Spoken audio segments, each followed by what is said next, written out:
नैतिकता वर्सेस कानून, ये भी क्वेश्चन आ चुका है। जो सिलेबस है उसी से पूछता है, ऐसा नहीं कि कोई बहुत ज़्यादा कठिन पूछ रहा है। भाई देखिए, अब इसमें एप्लीकेशन तो पूछेगा ही, तो एप्लीकेशन पूछेगा तो वो तो पूछने का उसका तरीका है। बिना एप्लीकेशन, भाई हमें कहते जब समाज का ही ये विज्ञान है तो फिर तो आपको थोड़ा सा क्षमता रखना पड़ेगा कि कुछ भी आए तो तोड़ मरोड़ कर हम लिख सकें।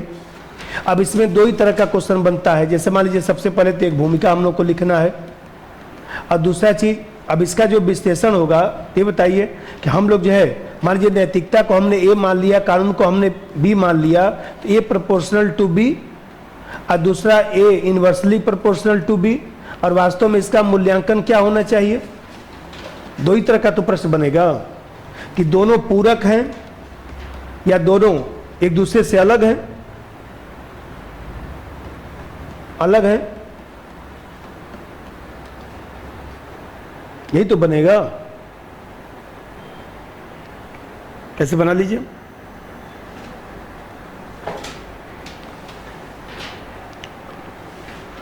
दोनों अलग हैं, विरोधी हैं,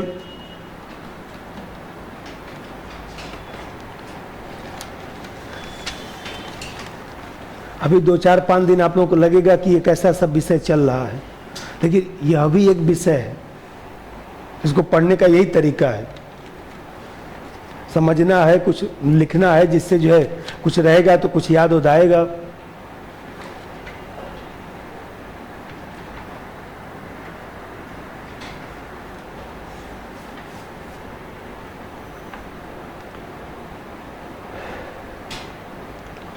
भाई ये समझिए कि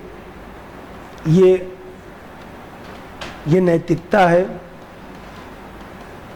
और यह कानून है,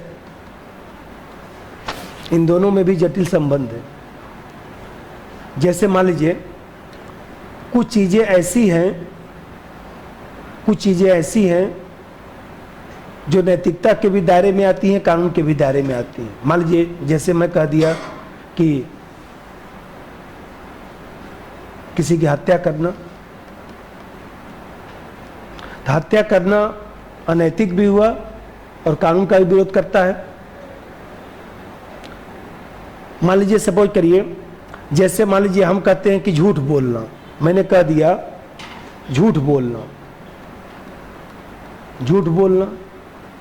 तो जहां तक झूठ बोलना कानून का उल्लंघन करेगा तो कुछ कानून का भी उल्लंघन हो गया, लेकिन जहां पर मान लीजिए घर पे कुछ झूठ बोल दिए, मान लीजिए आपकी माताजी ने पूछा कि कहाँ से आ रहे हैं, आप आ रहे हैं मुखर्जी, बता दिए शाहदरा गया था, वहां पर तो कानून का उल्लंघन नहीं हुआ ना। तो इसका मतलब, मैं इसको बनाने के लिए नहीं बोला, मैं बता रहा हूं कि कितना जटिल संबंध है, इसलिए सब उल्टा सीधा क्वेश्चन बनता है। झूठ बोलना क्या हो गया, मान लीजिए कुछ अनैतिक भी हो गया और कुछ गैर कानूनी भी हो गया। मान लीजिए सपोज करिए कि जैसे कल मैं एग्जाम्पल कह रहा था कि समलैंगिकता, उसी को लिख देता हूं, समलैंगिकता है, तो समलैंगिकता हमारे यहाँ जो है कानून का भी उल्लंघन है। अभी सुप्रीम कोर्ट ने कहा ना कि लिविंग रिलेशन में यदि कोई बच्चा का जन्म हो जाता है तब भी उस महिला को आपको जो है प्रॉपर्टी में हिस्सेदार मानना पड़ेगा। आप ये नहीं कर सकते कि हमने शादी नहीं किया है। अभी सुप्रीम कोर्ट का कल का निर्णय है। तो लोग क्या सोच रहे थे कि भाई शादी विवाह नहीं किए के लिए जब मर्जी होगा छोड़ देंगे, तो सुप्रीम कोर्ट ने कहा कि नहीं, हमारे यहाँ सामाजिक मान्यता यही है कि आप शादी किए या नहीं साथ में रह रहे थे, इसका मतलब मैं मान के चलूंगा कि शादी हो गया है। तो हमें कहते हैं कि समलैंगिकता, तो समलैंगिकता कानून का उल्लंघन किया और कुछ नैतिकता का भी उल्लंघन कर दिया।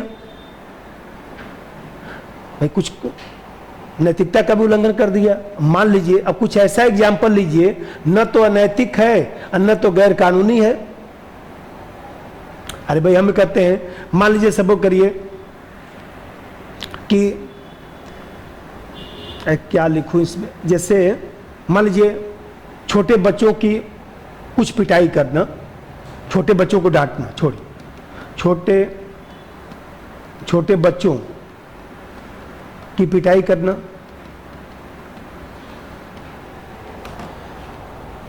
इसमें न तो नैतिकता का कोई उल्लंघन हुआ है।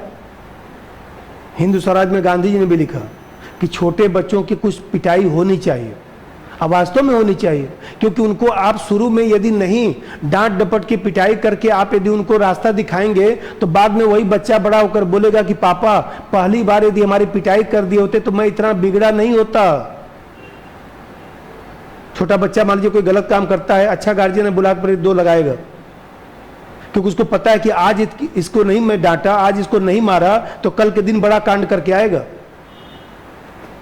तो यह छोटे बच्चों की पिटाई करना न तो कोई कानून का उल्लंघन हुआ, न तो किसी नैतिकता का उल्लंघन हुआ, लेकिन छोड़ दीजिए, हटाइए, अभी इतना मत जटिल समझिए। एक मैं एग्जाम्पल लिखा कि इसलिए क्वेश्चन आपको जटिल लगता है। जब इथिक्स का पेपर पढ़ेंगे तो आपको लगेगा ये पूछ क्या रहा है, वो कुछ नहीं पूछ रहा है, क्योंकि आपको वो सब जो दायरा है उस जोड़ जोड़ के समझना पड़ेगा, तभी आपको समझ आएगा कि हमको क्या लिखना था उसमें। इसलिए मैं इसको दोनों अलग अलग बांट बांट के लिखवाऊंगा। अब पहले भूमिका समझिए 2 लाइन। अभी जो मैं बताया कि नैतिकता और कानून के बीच जटिल संबंध है,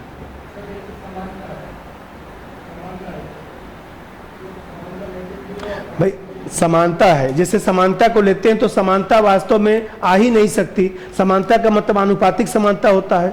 समानता का मतलब सबके साथ समान व्यवहार करना समानता नहीं है, और सबके साथ असमान व्यवहार करना तो समानता हो ही नहीं सकता। वास्तव में समानता समानीकरण की प्रक्रिया है। वास्तव में समानता जो है परिस्थितिजन्य प्रक्रिया है।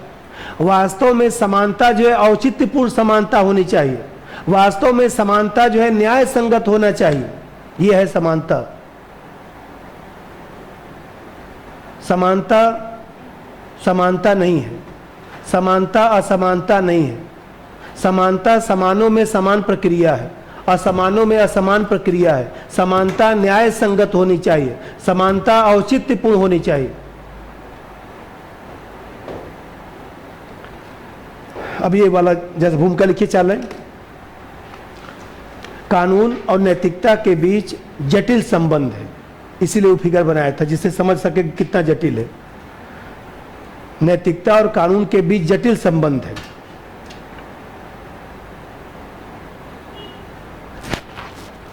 और लंबे समय से दोनों के संबंधों का विश्लेषण हो रहा है।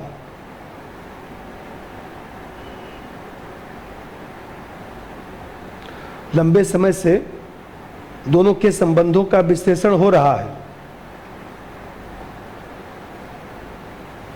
लेकिन दोनों के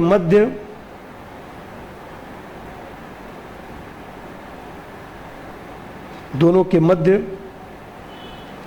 अभी भी संबंधों का विवाद बना हुआ है, जबकि दोनों का संबंध समाज व्यवस्था से है। दोनों का संबंध समाज व्यवस्था से है। जैसे अभी मैं बता रहा था कि भाई हमें कहते हैं नैतिकता भी तो समाज व्यवस्था है, कानून भी किस लिए? समाज व्यवस्था बनाए रखने के लिए। भाई हमें कहते हैं रेड लाइट के लिए कोई कानून बन गया तो आखिर वो हमारे लिए ही तो कानून है। हम लोग नहीं गुस्सा होते हैं, मान लीजिए ट्रेन हमारी छूट रही है, 5 मिनट बचा हुआ है, उसमें रेड लाइट हो गया, देखिए कितना गुस्सा आता है। व्यक्ति प्रयास करता है कि इसको काट कर धीरे से हम निकल लें। मान लीजिए रेलवे स्टेशन पर जो है वो सामान चेक होता है ना सब आजकल, या मान लीजिए एयरपोर्ट पर ही सब चेकिंग होगा, उसके बाद ही कुछ होगा। 1-2 बार मान लीजिए हमारी भी फ्लाइट छूटी, ट्रेन तो कितनी बार छूट चुकी है। उसी चक्कर में मेरी आदत है एकदम मैं समय पे पहुंचता हूं, बस हो जाता है काम। तो अब मान लीजिए सब करिए हमारी कमजोरी रही है। तो अब ऐसी स्थिति में मान लीजिए, लेकिन बाद में मैं विचार किया कि हमारी ट्रेन छूट गई कोई बात नहीं, लेकिन सरकार ने जो बनाया है वो हमारे हित में तो बनाया है, कोई बात नहीं, घर वापस चलते हैं। फिर मुझे दुख नहीं होता है कि मेरी गलती है ना कि मैं लेट पहुंचा हूं एयरपोर्ट, मेरी गलती है कि मैं स्टेशन लेट पहुंचा हूं। सरकार ने तो कानून ठीक ही बनाया है, क्योंकि कोई बम लेके जा रहा होगा तो कैसे चेक होगा? अब कोई लिखा थोड़े ना कि हमारे पास बम नहीं है। भाई एक सकारात्मक सोच रखिए। तो यहां पर थोड़ा सा जोड़ के मैं अब बताता हूं एक एक पूरक कैसे है। पहला बात सुनिए कि भाई जो नैतिकता है, जो कानून है, वो पूरक कैसे है। इसका क्वेश्चन भी बहुत अच्छा आता है। जैसे क्वेश्चन आता है कि ऐसे कुछ लिखेगा कि कानून देश की नैतिक प्रगति का दर्पण है। कानून देश की नैतिक प्रगति का दर्पण है। मान लीजिए लिख देगा 150 शब्द लिखिए। इसका उल्टा लिख देगा कि मान लीजिए कुछ ऐसे लिखेगा कि कानून जो है नैतिकता की रक्षा के लिए दीवार है। मान लीजिए लिखा कानून नैतिकता की रक्षा के लिए दीवार है।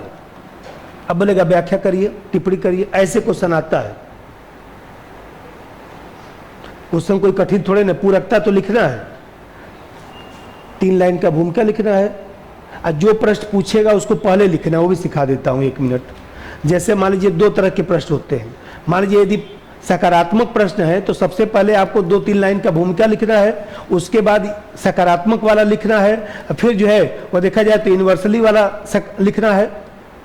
अब जब ये वाला ज़्यादा रहेगा, ये वाला मूल्यांकन के रूप में रहेगा, ऐसी में थोड़ा सा जो है 1 लाइन और जोड़ देना है। बस ऐसे ही प्रश्न लिखा जाता है। जैसे मान लीजिए इस प्रश्न का उत्तर हमको लिखना है कि कानून देश की नैतिक प्रगति का दर्पण है, तो सबसे पहले मैं 3 लाइन भूमिका लिखूंगा जो अभी आपको लिखवाया था। उसके बाद मैं ये वाला पक्ष लिखूंगा, पूरकता वाला ये लिखूंगा। इसके बाद इसको जोड़कर और इसको जोड़कर, दोनों को जोड़कर जो है मैं मूल्यांकन लिखूंगा। यदि मैं उल्टा प्रश्न बना दिया कि नैतिकता जो है वह देखा जाए तो कानून का पालन करने में अवरोध उत्पन्न करता है, तो पहले मैं भूमिका लिखूंगा, फिर जो है मैं इसको लिखूंगा और फिर मैं इसको और इसको मिलाकर मूल्यांकन लिखूंगा। तब पहले पूरकता वाला चलिए 2-4 बताऊं। भाई हमें कहते हैं कि समाज में जो नैतिकता है परंपरागत रूप से चली आ रही है, तो समाज में प्रचलित नैतिक विचार ही धीरे धीरे जब लंबे समय से चले आ रहे हैं, हमें कहते हैं कि प्राचीन काल से देखिए तो ऐसी दशा में जो है तमाम भारत में जो लोग रहते थे आपस में शादी विवाह करते थे। तो जब 1955 में कानून बनना शुरू हुआ तो लोगों ने कहा कि भाई ये बताइए कि प्राचीन काल में भी तो जो है वो देखा जाए तो विभिन्न जाति का आपस में विवाह होता था। राजा किस जाति का होता था, रानी किस जाति की होती थी, सीता जी किस जाति की थी, सीता जी नेपाल से आई, किस जाति की थी। चलिए रामचंद्र भगवान का तो चलिए हमको पता है, लेकिन सीता जी किस जाति की थी। तो जब विचार चला तो अंबेडकर साहब ने ये सब तर्क रखा। तो जब तर्क रखा तो भाई जायज है। तो देखिए हमारे यहाँ हिंदू जो एक्ट है, जो मैरिज एक्ट है, उसमें आप किसी भी जाति में विवाह करिए, कहीं कोई दिक्कत नहीं है। किसी भी धर्म में विवाह करिए, कोई दिक्कत नहीं है। ये बताइए कि जो प्राचीन काल से हमारे यहाँ नैतिक विचार चला आ रहा था, वही धीरे धीरे जब स्थायी स्वरूप धारण कर लिया तो हमने क्या किया, हमने उसी को तो कानून बना दिया। कोई कानून में अलग से हमने विषय वस्तु थोड़े न रखा है। इसका मतलब नैतिकता ही तो कानून का स्रोत बन गया। सामान्यतः समाज में व्यक्ति जो है, देखते हैं व्यवहार में भी कि हम लोग उन्हीं कानूनों का पालन करते हैं जो हमारे नैतिक विचार के अनुकूल होता है। नंबर 1, समाज में प्रचलित नैतिक विचार ही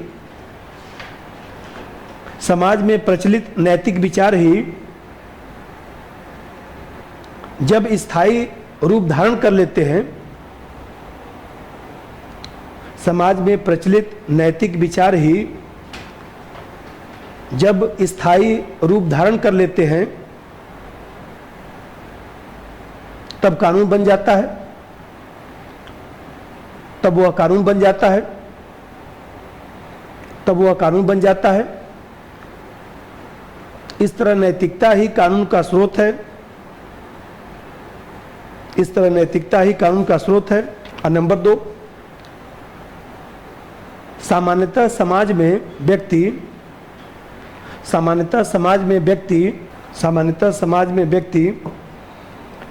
उन्हीं कानूनों का पालन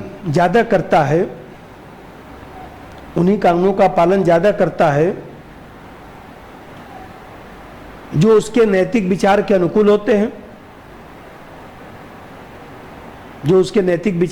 होते हैं, मतलब कानून, जैसे मान लीजिए हमें कहते हैं सरकार ने कानून बना दिया चोरी करना जायज है, तो क्या लोग पालन करेंगे? नहीं।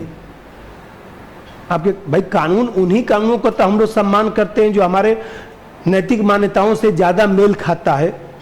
हमको लगता है कि भाई ये नैतिक भी है, कानूनी भी है, बहुत अच्छी बात है भाई। हमें कहते हैं ट्रैफिक के लिए नियम बना, समझदार व्यक्ति रेड लाइट पर खड़ा रहेगा, 5 मिनट लेट हो जाए कोई बात नहीं, क्योंकि उसको पता है कि हमारे एक गलती से जो है दूसरे व्यक्ति का एक्सीडेंट हो सकता है। तो जो वो भी नैतिक मान्यता है। पहले के लोग देखा जाए इन सब नैतिक मान्यताओं को स्वीकार करते थे, उसी को अब हम लोग कानून बना दिए हैं। और तीसरा बात देखिए, अब पहले समझिए तब लिखिएगा।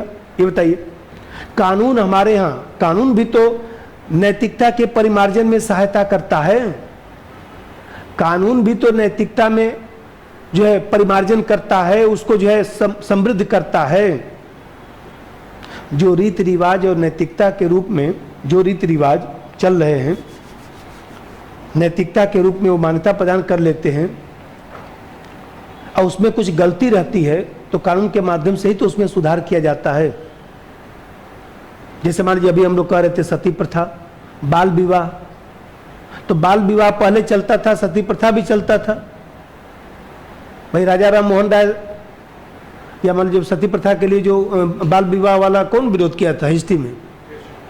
केशव चंद्र सेन। उन्होंने अपनी बेटी का 12 साल में शादी किया था, हिस्ट्री में पढ़ते होंगे आप लोग। ये बताइए, उन्होंने 12 साल में शादी किया, उन्होंने खुद ही बाल विवाह का विरोध किया, तो लोगों ने कहा कि क्यों मजाक कर रहे हैं ये सब।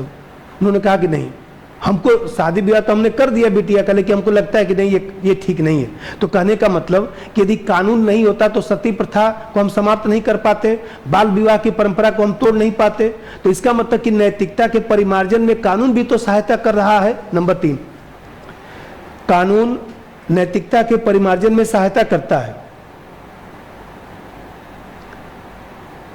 कानून नैतिकता के परिमार्जन में सहायता करता है। नैतिकता के परिमार्जन में सहायता करता है। जो रीति रिवाज आधुनिक परंपराएं आधुनिक मूल्यों से मेल नहीं खाती हैं, जो रीति रिवाज आधुनिक परंपराएं आधुनिक मूल्यों से मेल नहीं खाती हैं, उसमें कानून के द्वारा परिवर्तन किया जाता है। जैसे सती प्रथा और बाल विवाह, जैसे सती प्रथा और बाल विवाह। ठीक है, और सबसे बड़ी बात यह है कि नैतिकता जो है कानून के पालन हेतु अनुकूल परिस्थिति भी उपलब्ध कराता है। नैतिकता कानून के पालन करने में परिस्थिति भी उत्पन्न कराता है, एक माहौल बनाता है। हम कहते हैं कि हम लोग अच्छा संस्कार क्यों देते हैं कि भाई ये लगता है कि नहीं हत्या करना ठीक नहीं है, हिंसा करना ठीक नहीं है। तो देखिए बच्चों को कहा जाता है मार पिटाई नहीं करना चाहिए, हत्या नहीं करना चाहिए, गोली नहीं चलाना चाहिए, क्योंकि पता है कि ये हमारे संस्कार भी हैं और ये कहीं न कहीं जो है वो देखा जाए तो कानून का भी उल्लंघन करते हैं। नंबर 4, नैतिकता कानून के पालन हेतु, नैतिकता कानून के पालन हेतु अनुकूल परिस्थितियां भी उत्पन्न करते हैं।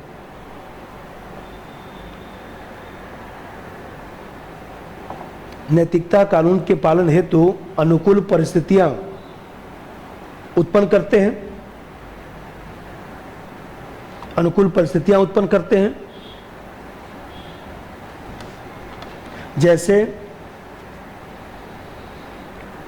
हत्या, आबलिक हिंसा अनैतिक है और कानून का भी उल्लंघन करता है। अब ये चलिए जो है दोनों कैसे विरोधी हैं, ये तो पूरकता का संबंध हो गया ना। कानून, नैतिकता और कानून में पूरकता का संबंध आपने 3-4 लिखा था।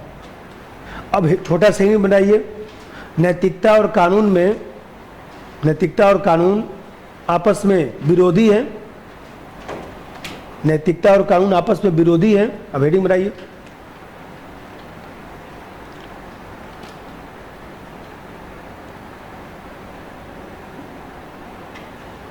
विरोधी आबलिक अलग है। अब एक एक समझिए, हम भी एथिक्स जो है सुबह ही पढ़ाते हैं, शाम तक हमारे पास शक्ति नहीं बच जाएगी इतना बोलने की, क्योंकि इसमें बहुत ज़्यादा चीज़ें। देखिए सबसे आसान यही है देखिए ये भी मान लीजिए कि यदि आपने थोड़ा सा अच्छा से पढ़ दिया तो इसमें 100, देखिए सुनील को पिछली बार 127 नंबर मिला है इथिक्स में, 127 नंबर कम थोड़े ना है। इसके पहले भी 134 नंबर मिला था जब आईपीएस बन गया था। रिंकू को जो है अभी मान लीजिए वो बना है, मार्कशीट वोशीट जब अब आ रहा है, अभी तो मुझे बात नहीं हुआ, उसी दिन बात हुआ तो भी बोला था सर हमको इथिक्स लिखने में कोई दिक्कत नहीं आएगा। सचिन मान लीजिए आईआरएस बन गया, वो भी जो है देखा जाए तो 120 नंबर से ऊपर ही पाया, बोला सर हम लोग के एग्जाम में जो हम लोग पढ़े तो वही लिख कर आए हैं। एक बार आपको मेहनत थोड़ा करना पड़ेगा, हमको भी एक बार मेहनत करके समझाना पड़ेगा, क्योंकि इसको यदि आप 60 में पढ़ लेंगे तो दायरा यदि नहीं बनेगा तो फिर आप इस सब केस स्टडी में भी तो काम करेगा। ये क्यों भूल गए? उस दिन मैं बताया था कि जितना आपको थ्योरी पढ़ना है उसी पर तो केस स्टडी 125 नंबर का आएगा, तो इसमें नंबर मिलेगा तो केस स्टडी में भी नंबर मिलेगा। जो उस दिन बता रहा था कहीं, ये बता रहा था ना, ये जो सिद्धांत है, व्यवहार है और विचारक है, इसी पर तो 125 नंबर का केस स्टडी आएगा।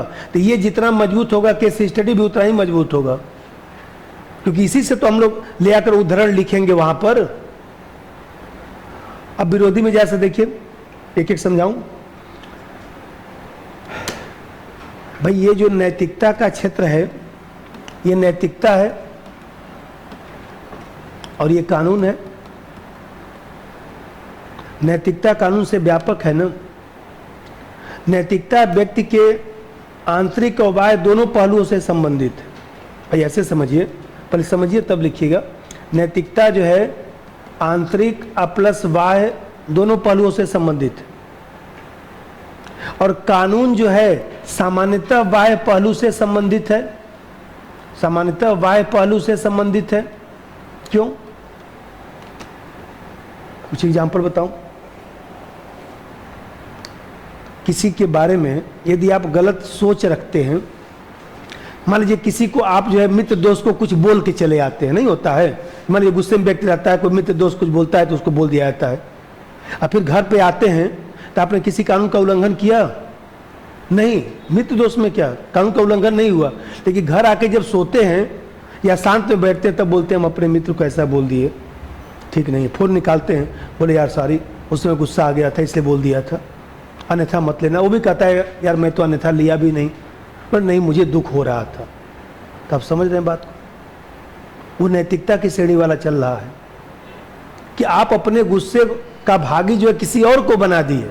अब बाद में आपको एहसास हुआ तो आपको गिल्टी फील हो रहा है, हमको ऐसा नहीं करना चाहिए था। इसका मतलब ये हुआ कि नैतिकता का क्षेत्र जो है कानून की अपेक्षा ज्यादा व्यापक है। नैतिकता व्यक्ति के आंतरिक बाह्य दोनों पहलुओं से संबंधित है, और कानून सामान्यतः व्यक्ति के बाह्य जीवन को प्रभावित करता है। मान लीजिए रेड लाइट पर उल्लंघन हो गया, पुलिस वाले भाई साहब ने पकड़ लिया, तो आप क्या करते हैं? चलान काटिए, कितने का? 500, ये पकड़िए 500। कोई गिल्टी फील हुआ? कुछ नहीं। क्या गिल्टी फील हुआ? कितने लोग ऐसे भी हैं, एक हाई कोर्ट में बताते हैं, हाई कोर्ट का केस, इलाहाबाद हाई कोर्ट का केस, वहां पर एक नियम बना कि वहां पर लोग पान खाकर थूकते रहते हैं। खैर पूरे यूपी बिहार का ही सिस्टम है, तो मान लीजिए पान खा के थूकते रहते हैं, तो हाई कोर्ट में क्या होता था कि जगह जगह बड़े बड़े वकील जगह जगह जो है वो रखा गया था, लेकिन वो लोगों को दीवार पर थूकने की आदत थी। तो आप जानते हैं कि कुछ ऐसे वकील थे जो मान लीजिए दीवार पर थूक दिए, उनको पता है कि 10,000 रुपये का जुर्माना है, और रोजाना 10,000 का जुर्माना सुबह ही भर देते थे। भाई जो मान लीजिए इलाहाबाद में ऐसे हाई कोर्ट के वकील हैं जिनका पर डे का कमाई जो है 20 लाख रुपए है, 15 लाख रुपए एक दिन की कमाई है। सुप्रीम कोर्ट में ऐसे वकील हैं जो जानते ही हैं 50 लाख रुपए कमाई है, उनके लिए 10,000 रुपये क्या चीज़ है। अंत में जो है जो चीफ जस्टिस से उन्होंने मीटिंग बुलाया और कहा कि भाई देखिए हम पेनाल्टी लगाए लेकिन इससे मामला सुधर नहीं रहा, आप लोग नैतिक रूप से सोचिए कि अच्छा लगता है। तब लोगों ने कहा चलिए भाई अब समझ में आया बात। नंबर 1 लिखिए, नैतिकता का क्षेत्र कानून की अपेक्षा विस्तृत है। नैतिकता का क्षेत्र कानून की अपेक्षा विस्तृत है। कानून की अपेक्षा विस्तृत है। नैतिकता व्यक्ति के आंतरिक और बाह्य नैतिकता व्यक्ति के आंतरिक और बाह्य दोनों पहलुओं से संबंधित है। नैतिकता व्यक्ति के आंतरिक और बाह्य दोनों पहलुओं से संबंधित है, जबकि कानून केवल बाह्य जीवन को ही प्रभावित करता है। जबकि कानून केवल बाह्य जीवन को ही प्रभावित करता है। अतः दोनों अलग हैं। अतः दोनों अलग हैं, मतलब दोनों में अंतर है। अतः दोनों अलग हैं। और अभी जो कहानी बता रहा था उसको भी लिख सकते हैं। ये बताइए कि कानून पालन करने के लिए राज्य की शक्ति आवश्यक है। कानून का आप पालन नहीं करेंगे तो आपको दंड मिलेगा, चाहे आर्थिक दंड हो चाहे शारीरिक दंड हो, दंड मिलेगा। जबकि अभी मैं बताया कि नैतिकता जो है, नैतिकता की अवहेलना होने पर व्यक्ति का अंतःकरण जो है प्रभावित होता है। अंतःकरण जो है पश्चाताप करता है, अंतःकरण ग्लानि होती है, नहीं हमको ऐसा नहीं करना चाहिए था। आप कोई गलत काम कर देते हैं, बहुत सारे ऐसे भी कार्य हैं जो कानूनी रूप से जो है वो गलत नहीं हुआ है, लेकिन नैतिक रूप से गलत हो गया है। भाई मनसा वाचा कर्मणा, मन से, वचन से और कर्म से, तीनों से व्यक्ति को नैतिक होना चाहिए। यदि हम मन से भी आपके बारे में गलत सोच रहे हैं तो हम अनैतिक हो गए ना। नैतिकता तो ऐसा है कि हम मन से भी किसी के बारे में गलत ना सोचें। अब मन से हम किसी के बारे में गलत सोच दिए तो बाद में हमको जो है वो अंतःकरण हमारा प्रायश्चित करता है। इस दृष्टिकोण से भी तो कानून और नैतिकता अंतर है। समझ में आ रहा है ना? थोड़ा बहुत घबराइएगा मत, बस सिखा दूंगा, क्योंकि घबराएंगे तो फिर गड़बड़ हो जाएगा। देखिए मैं बताया कि आप लोग सिर्फ कोर्स खत्म करने नहीं आए हैं। अब मैं भी सिर्फ कोर्स खत्म करने के लिए नहीं पढ़ाता हूँ। मैं भी जो है जब आप मेंस दे के आते हैं तो सबसे पहले मेरा भी मन करता है जब मार्कशीट में बताइए तो कितना नंबर है, मैं भी देखूँ कि भाई जीएस सेकंड जीएस 4 पढ़ाता हूँ कितना नंबर मिला है।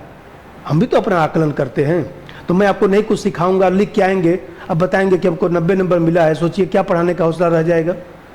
मान लीजिए जैसे पीटी पढ़ाया, ऐसे में से कोई व्यक्ति बोलता है जानते हैं सर पीटी पढ़ाए थे, आपका क्वेश्चन जो है केवल 1 ही 2 आया था, कितना कष्ट होता कि आपका क्वेश्चन ही नहीं आया था, अब फिर क्या पीटी पढ़ाने का हौसला करता।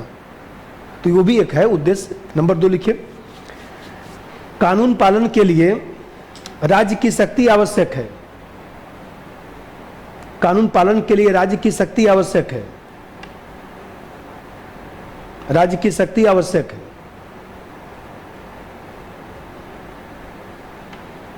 अर्थात राज्य दंड देता है, राज्य दंड देता है, जबकि नैतिकता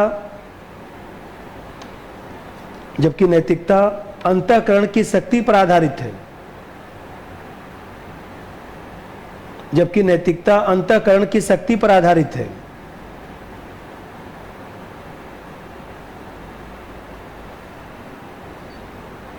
अंतःकरण की शक्ति पर आधारित है। नैतिकता की अवहेलना होने पर, नैतिकता की अवहेलना होने पर व्यक्ति का अंतःकरण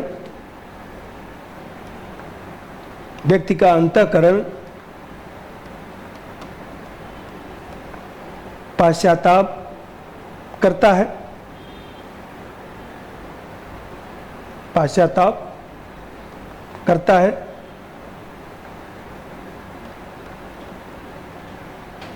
मतलब ग्लानि होती है। ये जो टर्म है ना, तो थोड़ा सा इसमें जो 1 नंबर बुकलेट है, मैंने क्या किया है, ऐसे 2-4-500 शब्दों को मैं एक जगह लिखवाया हूँ। ऐसे ही मैं बैठा था तो मैं बोला लाओ उसको लिखवा दूँ, तो आप लोग उसको खोजेंगे ना तो कुछ टर्म दिखाई देगा, एक जगह बॉक्स बनवा के लिखवाया हूँ, तो उससे भी आपका थोड़ा सा ये ठीक होगा। क्योंकि साइंस के जो स्टूडेंट होते हैं उनके साथ यही सबसे बड़ी समस्या है कि उनको टर्म नहीं मिलता है कि हम कौन सा शब्द लिखें। हिंदी साहित्य पढ़े हैं, जो दर्शन पढ़े हैं, जो मानविकी विषय पढ़े हैं, उनके लिए तो दिक्कत नहीं होता, लेकिन बाकी के लिए थोड़ी समस्या है। मैं अभी दिखाता हूँ।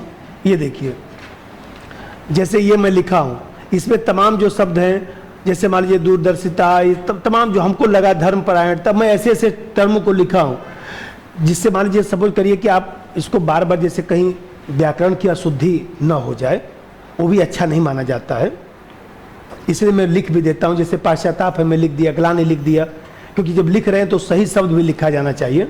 तो इसमें बहुत सारा शब्द मैं लिखा हूँ। अब जैसे देखिए,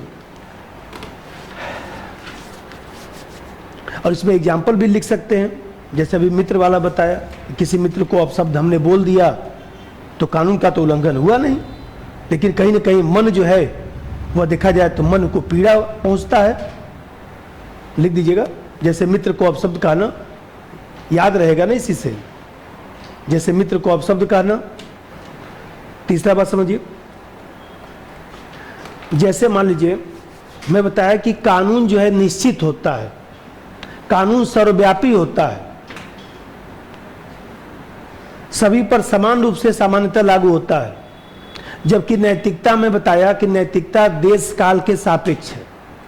राजस्थान में जो नैतिक है यूपी में हो सकता है अनैतिक हो, जो हो सकता है हिमाचल प्रदेश में अनैतिक हो वो यूपी में नैतिक हो, बहुत सारी चीजें हैं।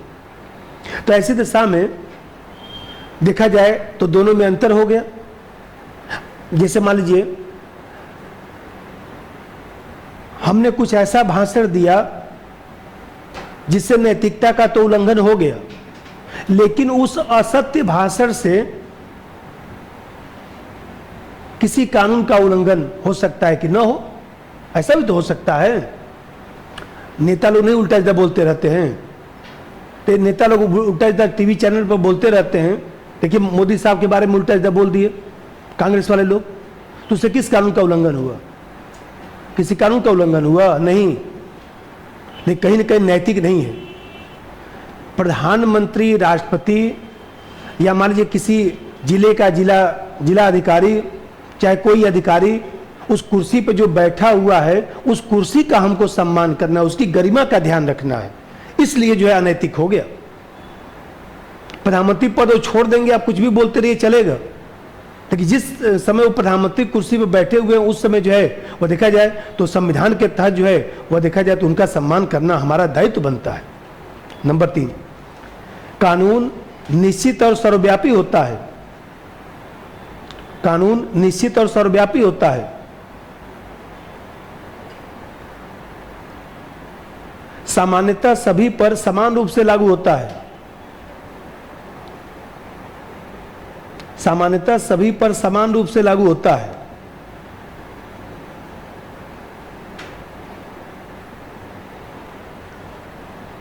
जबकि नैतिकता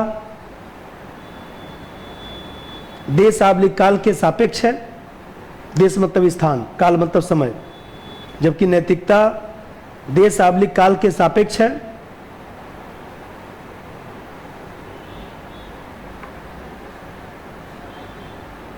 एग्जाम्पल ले दीजिए, जैसे असत्य भाषण अनैतिक है, असत्य भाषण अनैतिक है, लेकिन असत्य भाषण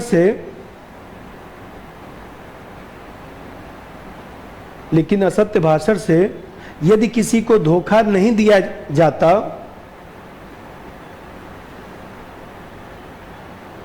असत्य भाषण से किसी को धोखा नहीं दिया जाता,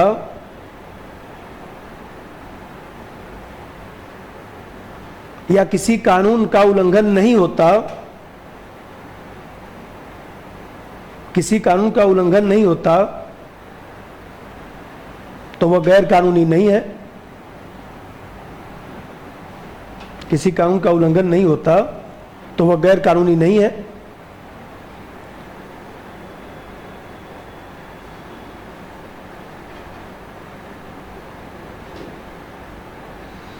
ठीक है, अब इसका एक मूल्यांकन भी लिख दीजिए 3-4 लाइन का।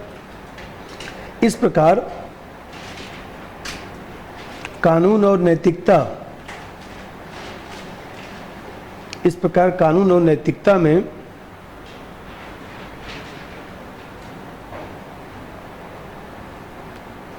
घनिष्ठ संबंध है। कानून और नैतिकता में घनिष्ठ संबंध है।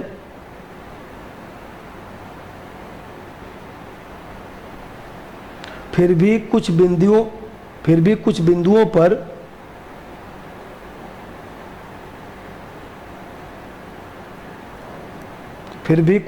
पर दोनों में अंतर भी है।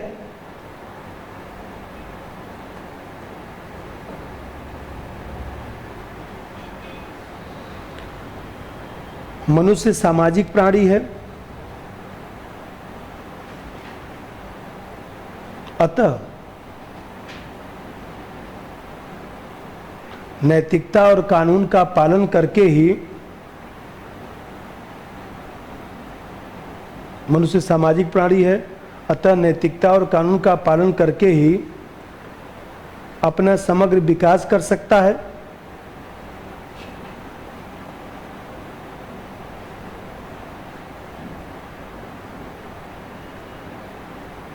अपना समग्र विकास कर सकता है, क्योंकि एक तरफ नैतिकता सामाजिक मनुष्य की धरोहर है, क्योंकि एक तरफ नैतिकता सामाजिक मनुष्य की धरोहर है,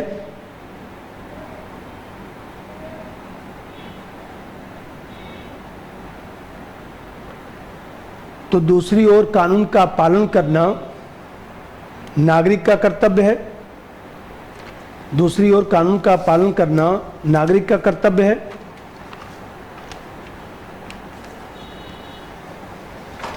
कानून का पालन करना नागरिक का कर्तव्य है।